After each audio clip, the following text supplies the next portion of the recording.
All right, guys, let's go over the 4-2-2 tactics. When I made a video yesterday, I wanted to make this clear is, let's say use Anders' tactics. Here we've got his fullbacks unbalanced. The idea is you should be using both of these two formations together. Now, the reason why is because why don't you just use a 4-4-2? The most common thing with the three best formations every single year, which is 4-4-2. Well, let's exclude 4-4-2 for now because it's a high level tactic. Now it is anyway. 4-2-3-1. You want to get better at FC25 now. Before you skip ahead, what if I told you if you don't get better after 1 month, I'll refund your money? That's the Nil Guides guarantee. We got in-depth tutorials that are not even on the YouTube channel. We show you the theory of something and we show you gameplay examples in a structured format. We also go over real-life football examples that apply to the game and exclusive pro gameplay analysis, full gameplay analysis to elevate your game. We teach you everything from the basics to the meta. Come join at patreon.com/NilGuides. Links down below in the description. If you don't get better after 1 month, we'll refund your money. That's the Nil Guides guarantee. Links down below in the description. 4-2-1-3, exact same system. Both got CDMs, both got back four. And a 4-2-2-2, you got two CDMs and a back four. So if you cannot defend in this formation, don't use a 4-4-2. This is basically a 4-4-2 with CDMs. The only difference between these two formations is one of this has 4 players on stay forward like a diamond, and this one has 4 players on stay forward in a row, in a line. Now, that cam player, you can argue, is very, very important. So that is why I would say have this up. You should be using a combination of this both. This is basically Anders' tactics. Now, I normally play this with a shadow striker. Now, you can see now the difference between this and this is one is a diamond on stay forward, and one basically is 2 strikers with the same left mid and right mid. That is the real difference between these two formations. So there's not a grand... I think what it is, perception is a big thing. Think about it. 99% of the community don't even know what they're talking about. They still believe in scripting. And even though if you try to disprove it to them, they still believe in it, which is... They almost put the logic to the side because they just don't understand the full facts. The problem is, people play this formation, they play this differently to this one. With this one, they use it like a pressing formation, overly aggressive. Whereas if you treat the formation the exact same... and you defend the same way, it's identical. The only difference is that this cam player, when you put this player, this is what the big difference is. You put this player on a playmaker, it makes the formation much more balanced because when you lose the ball in this formation, you can see like this. When I lose the ball, let's ignore the attacker stance. When I lose the ball, you're basically attacking and defending in the same system. Whereas with this one, it's the exact same thing, assuming the depth and everything is the same. The difference is you have that cam player that at least comes back. That way you can drag that cam player back. And think about this. When your opponent has 2 strikers, naturally their 2 strikers are going to be up against your 2 centre backs, right? And typically speaking, you're going to have their left mid and right mid are going to be up against your fullbacks. And their 2 centre mids or the 2 CDMs are going to be here. Now, if it's a 4-4-2, this is how the team will line up against you. You can see. But the difference is when you're playing against a 4-2-2, the CDMs, they sit deeper. See how these CDMs, they sit deeper? So on your opponent's end, the CDMs are going to sit deeper, and that is where your cam is closer. So you can argue you can be more aggressive with that central cam player or bring that player back. That makes the formation more stable defensively. So although we're going to go through a couple of other different... We're going to go for a layout as well over here. What I'm trying to say is this would be a good balance system. The one that I used yesterday was tested. I've used a very similar system when the game came out. It's a very good formation. But this would be the more conservative option. The reason why I've chosen this one as well is because you can see, if I go to a 4-4-2, I need cams that can play as left mids and right mids. Whereas with this formation, you already have one cam. You just need to find one cam here. So for example, like here I've got Rashford. He can play cam. I've kept him for the evolution some time ago. And then Ranieri can play right mid. So all you have to do, realistically speaking, is you need to find ideally one of these players that can play either a striker or winger or a cam that can play a winger and a cam role. So that is, at this stage of the year, you should have at least 1 or 2 players. The Maradona card can play cam, right wing, left wing. So you have that kind of that availability. So that's what I recommend. So I would say use this, although this is attacking formation, I would say very much use this alongside this formation. And what you can do is with Anders' tactics, let's say you want to use Anders' exact tactics, just reduce the depth. I would probably recommend balance. You can go with balanced and just reduce the depth to about 40, 45. You go up to, I go 31. 31 is the lowest you can go without going into deep. So if you're asking me, if I was to run this as a 2 setup formation, I would just have these two. Okay. But let's say like Neil, I really like the 4-2-2, but it's just too attacking for me. Then what I'd recommend is this. This is basically a defensive formation of yesterday's tactic. Okay. It's a 4-2-2. We still kept counter, but I think counter is still important for players to run forward. And the defensive approach gone to 45. I think it's a good, appropriate balance. By now, you should have been adapting to play with at least a high depth somewhat. And that's the code over there. And then you got one advanced forward, one poacher. We got half wingers. So this will be the closest thing you can get to a 4-4-2 without making an actual 4-4-2. And you can see we got CDMs here. So it's like almost identical to the 4-4-2 second variation. So why didn't we use that? Remember I said to you, we need to find players that have the cam so they fit into these more positions. Not everyone has a striker that can play as a cam. That is why that Maradona card was a very good option, because a striker could play, that Maradona card can play as a striker and a cam is actually a very good option. So either one that you go for, just the cam role, probably not worth it, but I can understand for the incisive. But the ability to play striker and cam for the finesse shot and the power shot version, or the technical and the finesse shot, we could play right wing, left wing. It gives you that option. So that Maradona card could really be the heart to making your team actually play. Because what happened was initially, we were restricted. So look, this 4-4-2, the reason why I've gone with half wingers is, personally speaking, I ignore the defensive side. When you're attacking, they're just wider. And when you're trying to close out the game, or let's say you want to be in a defensive stance, it's better to have them wider, because if a fullback decides to overlap on the left or the right-hand side, you can always pull them manually, or a winger's there, you could always pull these players in those positions. So I put them on half wingers. They basically play like left mids and right mids. I would say slightly more attacking. But they play left mid and right mids. They don't come back and help all the way, but they're basically in the middle region. You know, you played a 4-2-2 before, you know I'm talking about. Now for the CDMs, you can put both of them on a deep line, playmaker, defend.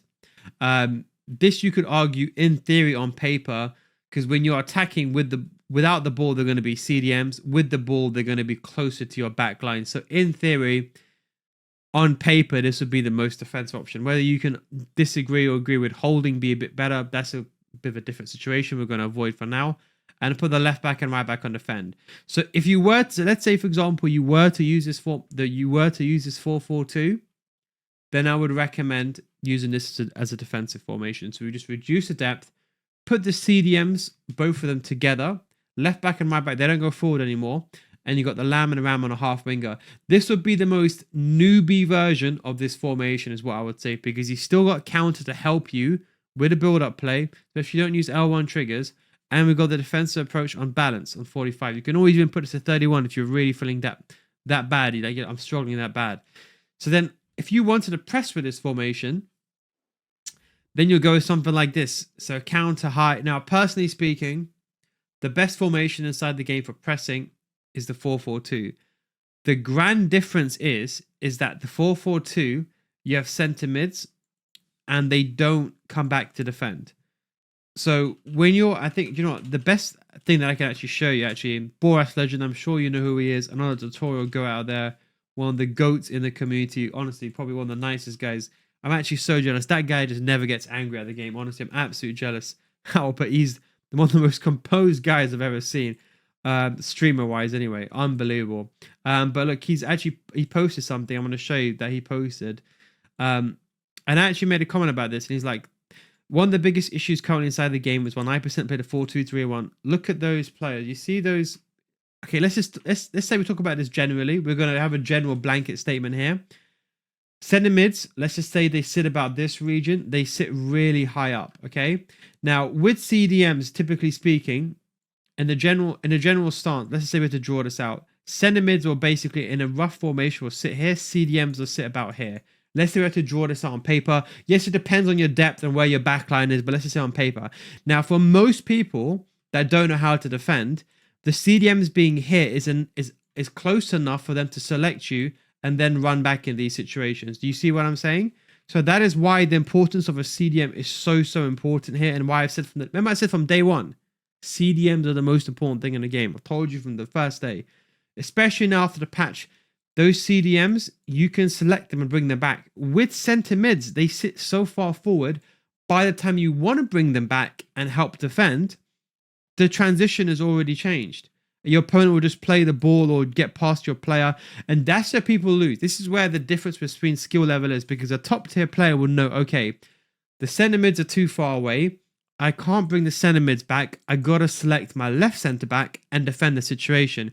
Whereas an average player, or maybe let's say a Division 3 player, will be caught in two minds. They'll be thinking, I need to bring my CDM back, so they'll neglect using the left center back. Then they realize they're in no man's land, and by the time they select their left center back, it's too late. So that is why the CDMs, even though you don't think about it logically, it helps your decision making, helps you defend better. So not only do they sit deeper, it actually helps your logical switching. It's something that I've noticed. I've been analyzing a lot of gameplay. I've been trying to figure out post-patch, why can't people defend? It's because they don't know when to switch, and they get conflicting information, because yes, you should still run back with your CDM or your center mid, but when they're center mid, they sit higher. So this would be like a 4-4-2, but kind of like a help version. It's helping you a lot. So you still got the high depth. You can even go honestly up to 90s. Honestly, you've seen it. You can go to 90s if you want to. Advanced forward poach is the best layout. I left them on playmakers because for the sole reason I've got wing backs. I'd rather they provide the support on the wide areas, and it pushes these players a bit more centrally, and I can create that middle play, and I can do those 1-2s and play that tiki-taka and push those players into the central role. So this is why, although we kind of got a bit of a tangent today, but it's more of an educational video as opposed to just a regular, just give the tactics and you left your own devices, figure out, well, not left your own devices, but get the video done quickly. I really wanted to make it clear. So that is why I say CDMs, they always sit deeper. I just want to show you something else as well, right? This is something I'm just going to show you here. Have a look. This is have a look at this one over here, right? I'm just going to show you this clip. So I'm going to show you this clip over here. Have a look in this situation, right? Now have a look in a normal 4-4-2, right? I think this is I believe is a 4-2-2. Do you see how those CDMs, look how deeper Patrick Haro is sitting? And that means that when the ball gets rotated over here, I'm able to then at this situation switch to Patrick Haro and naturally go and cover that area. And you can see how those wider players, they help. And that's what's very, very important, because now when the ball gets traversed, I've got one CDM mark in this area. When the ball comes back into the middle again, Patrick Haro can run back in time. A center mid would sit about here, and they would sit much higher. That will be the difference between your opponent making that first time pass and getting through. You might think it's not, but that distance is enough for you to go back and recover. So these are all the small important things that you got to take into account. Now I showed you another example here in yesterday's video. I'm just going to skip here to the where I talked about the fullbacks and defending, right? You see when you're going from this stance here, you can see when we lose the ball, I've got those players on CDMs. Do you see with the right instructions, they sit very tight. You see when I lose the ball, how tight, especially when they're on the deep line playmaker defend. Do you see how tight? Look, you can see I've got the ball here. I've lost the ball now. Do you see how tight? Tonali is actually going behind the striker here as opposed to going in front. So do you see how tight those players sit? And that way with Tonali and with Militao, I'm in a position to recover. So this is, and also if you want to push those players going forward, you have those abilities as well. So this is one of the few things that I want to just to talk about that makes a big, big difference. Now, if we go, for example, like to here, this example of the players not tracking back, right? If you have, for example, a player like on inside forward roaming, which is what Anders plays, right? This is how Anders plays. Inside forward roaming, there's no one covering the left-hand side. Do you see that? So if I go back here, I'm just going to show you, we're going to contrast this.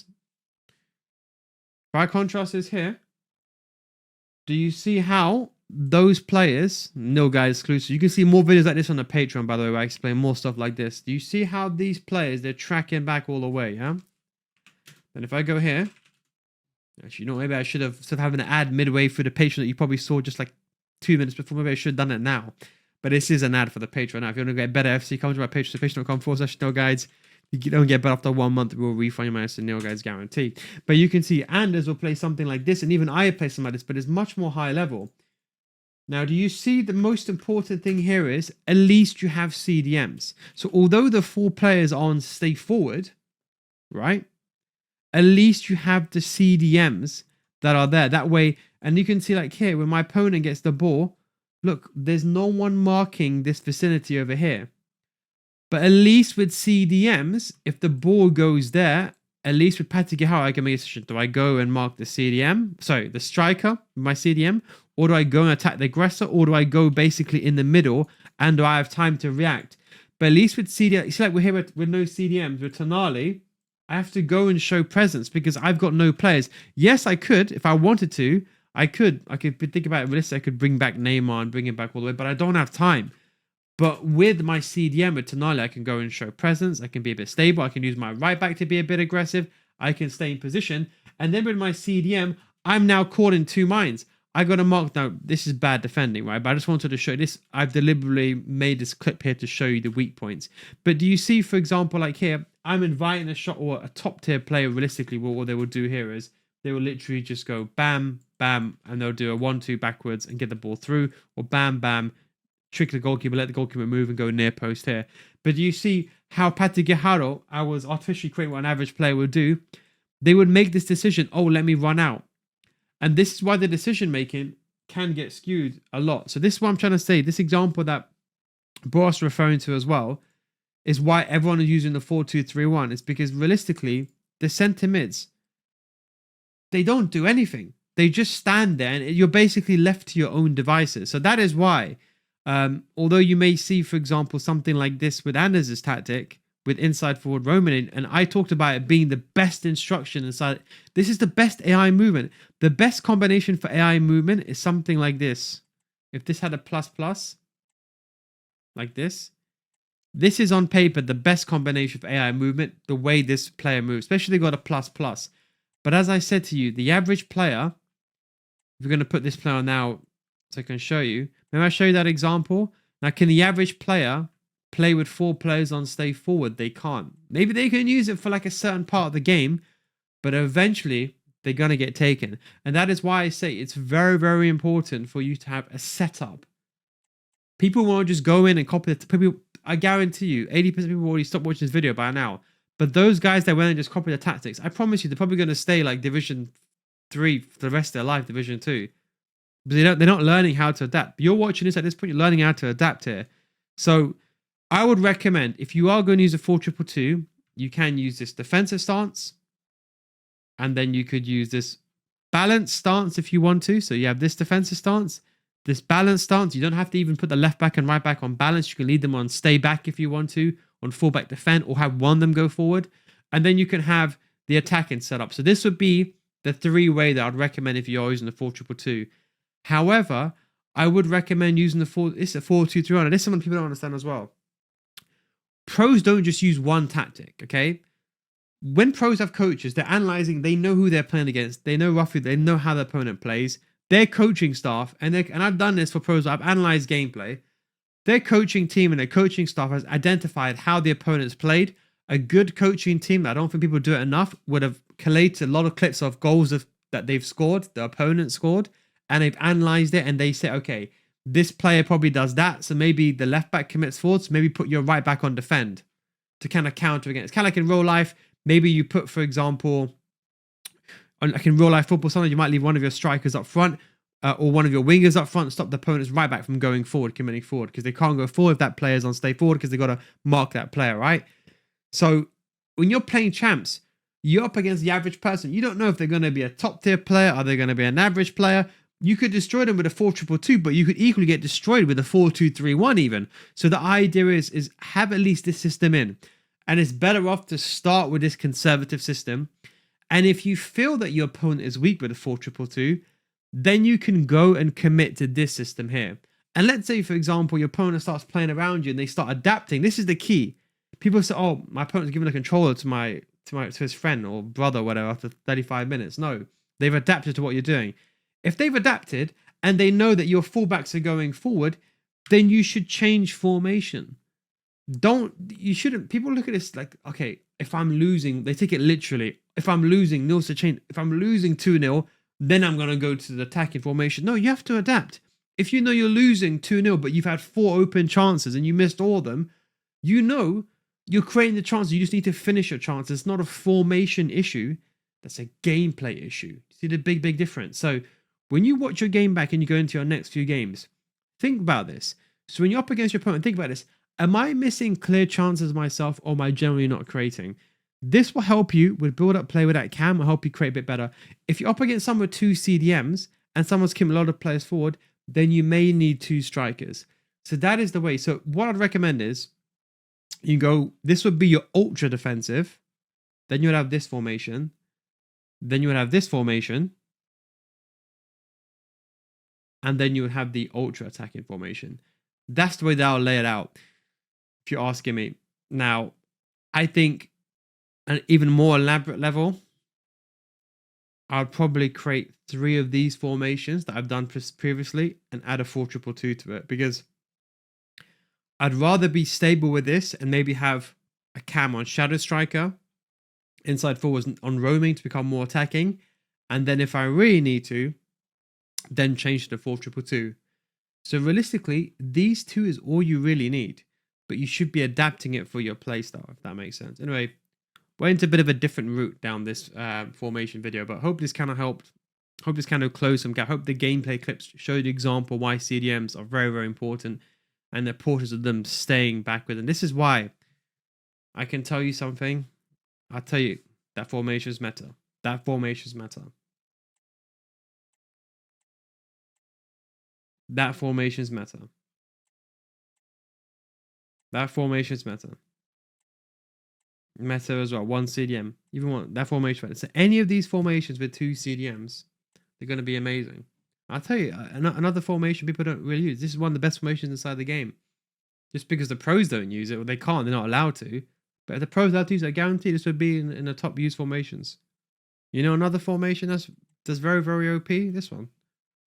You just don't hear about it, but it's one of the best one. Same with the 4-2-3 on arrow. It's the exact same system.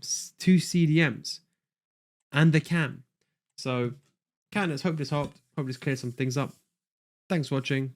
Hope you enjoyed this video. Catch you next time. Peace out. If you want to get better FC, you want to see some more gameplay examples where I analyze stuff and I show you stuff like this, you come to my Patreon series. You don't get buffed after 1 month. We'll be finding my no guys guarantee. Thanks for watching. Take it easy. Catch you next time. Peace.